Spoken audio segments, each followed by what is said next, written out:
Assalamualaikum warahmatullahi wabarakatuh. Apa kabar Ananda semuanya? Semoga dalam keadaan sehat walafiat ya. Kembali lagi kita berjumpa pagi ini dalam pelajaran pendidikan agama Islam, yang mana kita akan membahas mengenai kemajuan dan kemunduran peradaban Islam di dunia. Nah, sebelum kita masuk dalam pembahasannya, alangkah lebih baiknya kita berdoa terlebih dahulu ya. Berdoa dimulai.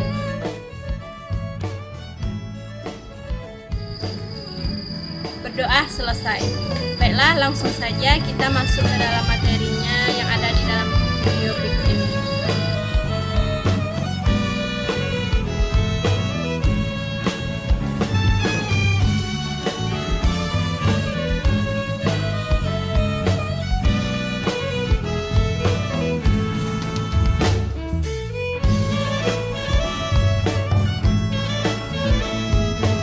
Nah, baiklah, sebelum kita memulai pelajaran hari ini, lebih baiknya kita mengetahui apa tujuan pembelajaran yang akan kita lakukan. Setelah mempelajari bagian ini, peserta didik diharapkan mampu menganalisis faktor-faktor kemajuan dan kemunduran peradaban Islam di dunia. Yang kedua, mendeskripsikan faktor-faktor kemajuan dan kemunduran peradaban Islam di dunia. Nah, yang pertama kita masuk mengenai menganalisis perkembangan peradaban Islam di benua Asia dan Australia. Sejarah peradaban Islam di benua Asia. Jadi akan kita bahas mengenai Asia Tengah dan Asia Tenggara. Sedangkan Asia Timur tidak masuk dalam bab ini, yaitu karena Asia Timur masuk ke dalam wilayah Jazirah Arab yang merupakan poros kekuatan Islam di dunia. Kawasan Asia Tengah itu dibagi menjadi 4 bagian. Yang pertama, Islam di Pakistan. Lalu yang kedua, Islam di India. Yang ketiga, Islam di Afghanistan. Dan yang keempat, Islam di Tiongkok. Kita masuk ke dalam kawasan Asia Tengah yang pertama, yaitu Islam di Pakistan. Pada abad ke-13 hingga 15, agama Islam berkembang dengan pesat di India. Namun, pada waktu kerajaan Mughal dalam keadaan kritis, para pedagang Belanda, Prancis, Inggris, dan Portugis masuk ke India, sehingga India menjadi jajahan Inggris. Tahun 1947, Inggris memberi kemerdekaan kepada India dan sekaligus menandai berakhirnya kejayaan Islam di India. Karena itu, India mendirikan negara baru yang terpisah dari India dengan nama negara Pakistan. Pakistan adalah negara yang memisahkan diri dari India yang bertujuan sebagai berikut. Yang pertama yaitu untuk mendirikan negara Islam secara tersendiri bagi umat Islam. Yang kedua, menjadikan Pakistan sebagai pusat pengembangan ilmu pengetahuan dan filsafat yang bertaraf internasional. Ide pembentukan negara Islam ini berasal dari Said Ahmad Khan, sedangkan dicetuskan oleh Muhammad Iqbal dan direalisasikan oleh Muhammad Ali Jinnah. Hingga 14 Agustus 1947, Pakistan menjadi negara Islam dengan gubernur jenderalnya Muhammad Ali Jinnah dengan gelar Quaid Azam dengan dasar negara Al-Quran dan Hadis. Nah, sedangkan kawasan Asia Tengah yang kedua yaitu Islam di India. Yang mengenal agama Islam ke India adalah para Khulafaur Rasyidin, dimulai dengan Khalifah Umar bin Khattab. Beberapa bukti Islam dikenalkan oleh para khalifah adalah sebagai berikut. Yang pertama, tahun 16 Hijriah, Khalifah Umar mengirimkan pasukan ke Persia di bawah pimpinan Sa'ad bin Abi Waqqas. Beliau berjuang selama 16 tahun. Akhirnya dapat menguasai seluruh Persia, kemudian diperluas ke Khurasan dan India.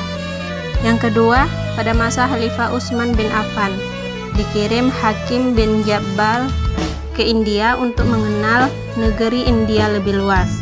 Dan yang ketiga, pada masa Khalifah Ali bin Abi Thalib tahun 38 Hijriah, Al-Haris Murrah Al-Abdi ke India untuk menyelidiki jalan-jalan India, ilmu pengetahuan dan adat istiadat India. Pada tahapan selanjutnya, Islam tersebar di India sebagai kekuatan politik yang ditandai dengan berdirinya kerajaan-kerajaan Islam seperti Kerajaan Sabak Takin, Kerajaan Gali, Kerajaan Memeluk, Kerajaan Keturunan Kili, Kerajaan Taghlaq, dan Kerajaan Islam Mogul. Pemikiran handal yang lahir di India yaitu diantaranya ada Muhammad Iqbal, Syah Waliullah, Muhammad Ali Jinnah, Said Ahmad Khan, Abdul Qadir Azad, dan Said Amir Ali. Kawasan Asia Tengah selanjutnya yaitu Islam di Afghanistan. Agama Islam masuk ke Afghanistan dibawa oleh Asim bin Umar Afwamini pada masa Khalifah Umar bin Khattab. Ulama-ulama yang terkenal yang lahir di Afghanistan adalah Ibnu Hibban al-Basti, Abu Bakar Ahmad al-Baihaqi, dan Said Jamaluddin al-Ghani. Selanjutnya yaitu Islam di Tiongkok. Agama Islam masuk ke wilayah Tiongkok sekitar abad ke-10, langsung dari bangsa Arab dan para saudagar dari India, melalui perdagangan darat dan laut yang disebut Jalan Sutra pada masa dinasti Tang. Sedangkan kawasan Asia Tenggara atau ASEAN yaitu terdiri dari beberapa negara seperti Islam di Indonesia, Islam di Singapura, Islam di Thailand, Islam di Filipina, Islam di Malaysia atau Malaka, dan Islam di Brunei Darussalam. Yang pertama yaitu kita bahas Islam di Indonesia. Islam masuk ke Indonesia pada abad ke-7, dibawa oleh pedagang Islam dari Arab, Gujarat, dan Malabar. Adapun daerah-daerah yang dimasuki Islam adalah Sumatera bagian utara, Sumatera Barat, dan Jawa Tengah. Agama Islam di Indonesia dapat berkembang dengan baik dan pesat. Terbukti sekitar 88% dari penduduk Indonesia tahun 1985 menganut agama Islam. Sedangkan Islam di Singapura sekitar 15% dari jumlah penduduk, yaitu sekitar 476.000 orang Islam. Tempat pusat kegiatan Islam di Singapura ada sekitar 80 masjid. Tanggal 1 Juli 1968 dibentuklah MUIS atau Majelis Ulama Islam Singapura yang mempunyai tanggung jawab terhadap kegiatan keagamaan, kesehatan, pendidikan, perekonomian, kemasyarakatan, dan kebudayaan Islam. Selanjutnya yaitu Islam di Thailand. Islam masuk ke Thailand melalui Kerajaan Pasai di Aceh. Ketika Kerajaan Pasai dikuasai Thailand, Raja Pasai ketika itu yang bernama Zainal Abidin dan orang-orang Islam banyak yang ditawan. Setelah mereka membayar tebusan, mereka dikeluarkan dari tawanan. Dan para tawanan tersebut ada yang pulang dan ada juga yang menetap di Thailand. Kemudian mereka menyebar agama Islam di Thailand. Selanjutnya yaitu Islam di Filipina. Berdasarkan catatan Kapten Thomas Force tahun 1775, ada orang Arab yang masuk Pulau Mindanao atau Filipina. Seorang mubalik bernama Kebungsuan pada abad ke-15. Sedangkan yang menyebarkan agama Islam di Pulau Sulu adalah Said Abdul Aziz atau Sidi Abdul Aziz dari Jeddah, Arab. Ulama ini juga mengislamkan Raja Malaka pertama yang semula beragama Hindu, kemudian mengganti nama dengan Sultan Permaisura. Kemudian disusul oleh Mubalik Abu Bakar yang menyebarkan Islam ke Pulau Sulu, Pulau Luzon, dan sebagainya. Selanjutnya, Islam di Malaysia atau kita sebut dengan Malaka. Sekitar abad ke-14, agama Islam masuk ke Malaysia, dibawa oleh pedagang dari Arab, Persia, Gujarat, dan Malabar. Sampai sekarang perkembangan agama Islam di Malaysia semakin bertambah maju dan pesat. Sebagai buktinya adalah banyak masjid-masjid yang dibangun dan penyelenggaraan jamaah haji yang sangat baik. Bahkan di Kelantan, hukum hudud atau kita sebut dengan pidana Islam telah berlaku sejak 1992. Nah, selanjutnya kita masuk ke dalam Islam di Brunei Darussalam. Islam di Brunei dapat berkembang dengan baik dan tidak ada hambatan karena agama Islam di Brunei menjadi agama resmi negara. Negara Brunei Darussalam merupakan negara termuda di Asia Tenggara karena baru merdeka pada tahun 1984 dari jajahan Inggris. Penduduk Brunei Darussalam mayoritas beragama Islam. Selanjutnya kita masuk ke dalam sejarah peradaban Islam di benua Australia. Islam masuk ke Australia pada abad ke-19 Masehi, dibawa oleh para pengembara Muslim dari Afghanistan. Para pengembara Muslim Afghanistan tersebut lambat laun mampu mendirikan masjid di beberapa daerah seperti Broken Hill, New South Wales, Perth ibu kota Australia Barat, dan lain sebagainya. Beberapa hal yang menandai perkembangan Islam di Australia adalah sebagai berikut. Yang pertama yaitu pembangunan masjid. Pada abad 20 Masehi, perkembangan masjid-masjid di Australia cukup menggembirakan karena dibuat oleh arsitek Australia tersendiri seperti Brisbane. Tahun 1907 didirikan masjid yang indah oleh arsitek Sharif Abbasi dan Ismail Abidin. Tahun 1967 di Queensland didirikan masjid lengkap dengan Islamic Center di bawah pimpinan Fatih Said Mekah.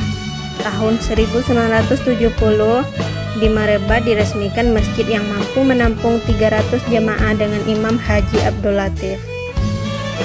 Lalu yang selanjutnya itu tempat pendidikan. Di Brisbane didirikan Queensland Islamic Society untuk menyadarkan anak-anak Muslim untuk mendirikan sholat dan meningkatkan silaturahmi. Pelajar yang berasal dari Indonesia, India, Pakistan, Turki, Afrika, Lebanon, dan Australia sendiri. Kemudian di Goulburn didirikan Goulburn College of Advanced Education, yakni pendidikan guru yang telah melahirkan sarjana muda, sarjana lengkap, dan master. Organisasi Islam di Australia yaitu berdiri yang disebut dengan Australian Federation of Islamic Council atau disingkat dengan AFIC, adalah himpunan dewan-dewan Islam Australia yang berpusat di Sydney. Selanjutnya yaitu Islam di Amerika. Islam masuk ke benua Amerika setelah runtuhnya Bani Umayyah di Spanyol tahun 1492 karena para muslim Spanyol tidak tahan hidup di bawah tekanan Raja Ferdinand. Mereka lebih memilih mencari penghidupan di benua baru. Islam masuk ke daratan Amerika dilatar belakangi oleh Columbus dalam pelayarannya menuju benua baru yang dipandu oleh navigator dan ABK Muslim dari Andalusia atau Maroko, dan migrasi penduduk Muslim di Afrika pada akhir abad 19. Sedangkan Islam di Eropa terbagi menjadi beberapa bagian seperti Islam di Spanyol, Islam di Belgia, Islam di Austria, Islam di Belanda, Islam di Inggris, Islam di Roma, dan Islam di Rusia. Dan Islam di Afrika terbagi lagi menjadi Islam di Mesir, Islam di Tunisia, Islam di Libya, dan Islam di Nigeria. Adapun faktor-faktor yang mempengaruhi kemajuan peradaban Islam di dunia yaitu dibagi menjadi dua. Yang pertama, faktor politik, yang kedua yaitu faktor sosiografi. Adapun identifikasi pusat kemajuan peradaban Islam di dunia yaitu yang pertama adalah Mekah, yang kedua Madinah, selanjutnya Yerusalem, Damaskus, Baghdad, Kairo Mesir, Istanbul Turki, Tiongkok, Andalusia, dan Persia.